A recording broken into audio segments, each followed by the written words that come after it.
সালের 30 এপ্রিল বলিউডের বুক থেকে একটা মুভি মুক্তি পেয়েছিল যার নাম সরফরোশ। পরিচালক ছিলেন জন ম্যাথান। অভিনয় করেছিলেন আমির খান, নাসিরুদ্দিন শাহ, সোনালী বেন্দ্রের মতো তাবড় তাবড় অভিনেতারা।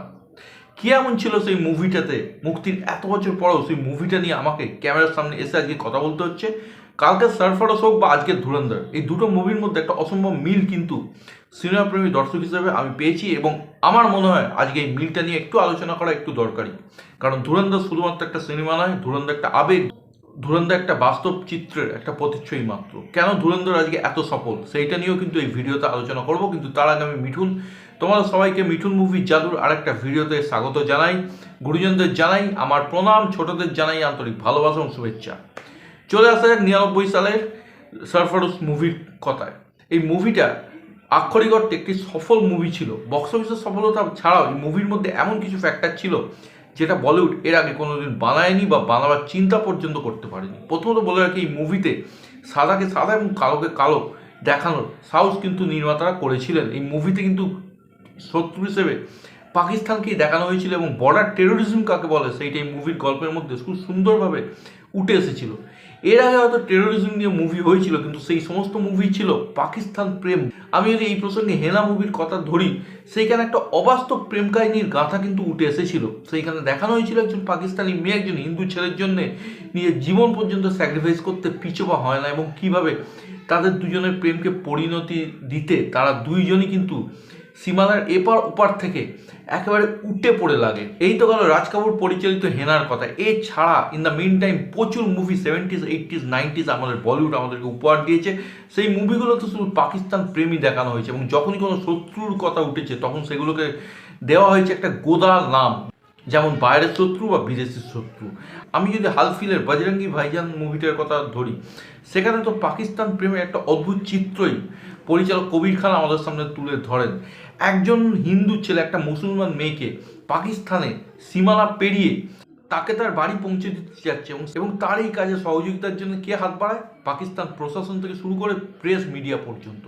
এই জিনিসটাকে আদৌ বাস্তবে সম্ভব নয়, কিন্তু ওই যে পাকিস্তান প্রেম দেখাতে হবে। আমি যদি ইয়েস রাজের স্পাই ফ্র্যাঞ্চাইজি মুভিগুলোর যদি কথা ধরি, সেইখানেও কিন্তু পাকিস্তান প্রেম একেবারে গদগদভাবে উঠে এসছে।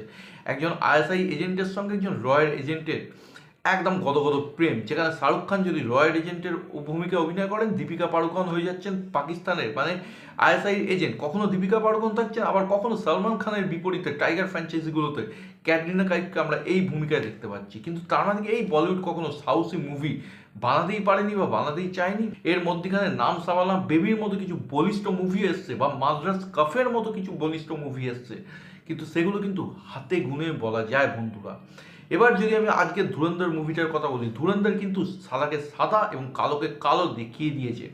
যদিও পরিচালক আদিত্য ধর একটা বিশেষ আইডিওলজিতে বিশ্বাস করেন, তিনি একটি বিশেষ পার্টিকে সমর্থন করেন, কিন্তু কখনোই সেটা তার মুভির গল্পের মধ্যে কোনো রকম প্রভাব বিস্তার করতে পারেনি। এটাই আমার ধুরন্ধর দেখার পর কিন্তু মনে হয়েছে। ধুরন্ধর কেন এত সফল, এই কথা যদি এক কথা আমাকে বলতে হয়, তো ধুরন্ধরের মধ্যে পাবলিক এমন কিছু সত্য দেখেছে যেটা বলিউড এতদিন দেখাতেও পারেনি বা দেখাতে চেষ্টাও করেনি, বা বলিউডের সিট দ্বারা জোর এত ছিল না যেটা আদিত্য ধরের মধ্যে আছে।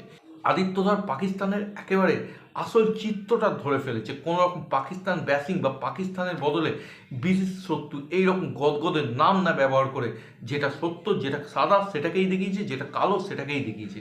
এই মুভিটা যদি কেউ পুঙ্খানুপুঙ্খভাবে দেখে, এখানে সেই সমস্ত তথ্য দেখানো হয়েছে যেটা অরিজিনালি পাকিস্তানের মতো জায়গায় হয়েছে, এবং পাকিস্তানে রেহমান ডাকাত বলে যে ব্যক্তিটাকে এখানে দেখানো হয়েছে, কীভাবে আইএসআইকে অস্ত্র সরবরাহ করতো ভারতের বিরুদ্ধে ব্যবহার করার জন্য, সেই সমস্ত তথ্য কিন্তু এই মুভির মাধ্যমে তুলে ধরা হয়েছে।